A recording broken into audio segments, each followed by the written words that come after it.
To get the illustration even more clearly, let's look at Genesis chapter 3.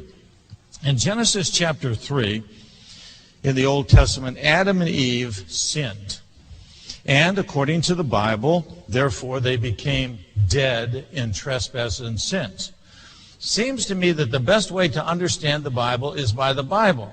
Now, if the moment Adam took the forbidden fruit, someone said it wasn't the apple on the tree, it was the pear on the ground that got us in trouble. Well, the pear on the ground, Adam and Eve, both partook of the forbidden fruit. In chapter 2 it said, of every tree of the garden you may freely eat, but of the tree of the knowledge of good and evil you shall not eat thereof, for in the day you eat thereof you shall surely die. Now when Adam took the forbidden fruit and Eve took it, they died.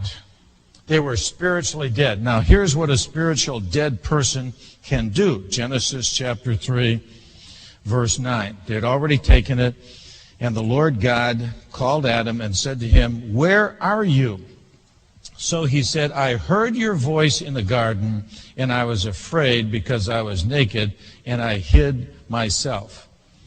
Notice several important things about that. Even though Adam was spiritually dead, he could still hear God. Notice he could still understand. He understood what God was saying. So even in our fallen state, the image of God is still in us. Our ability to hear God is still there.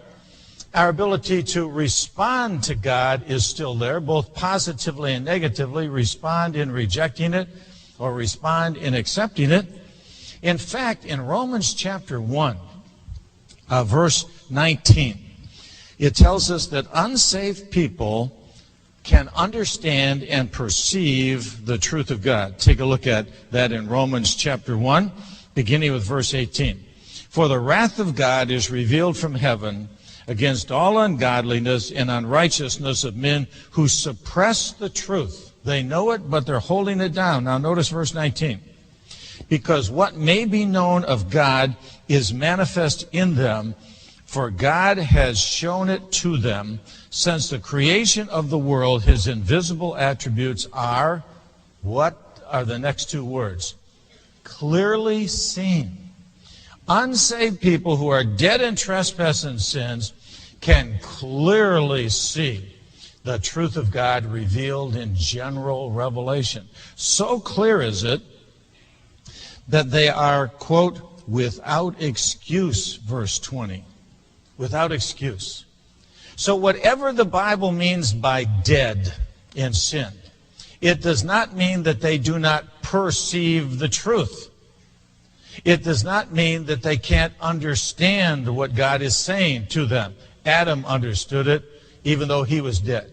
Death doesn't mean annihilation, it means separation. Death doesn't mean that the image of God is erased. It means the image of God is effaced.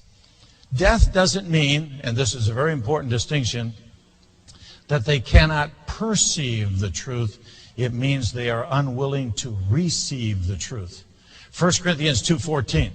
The natural man does not receive. It's the Greek word dekomai, which means welcome. Of course, there is no welcome in an unsaved heart for the truth of God, but it doesn't mean he doesn't perceive it. He perceives it very clearly, and he's eternally condemned for rejecting it. What he needs to do is to receive it. While he understands it in his mind, he is not willing to believe it in his heart.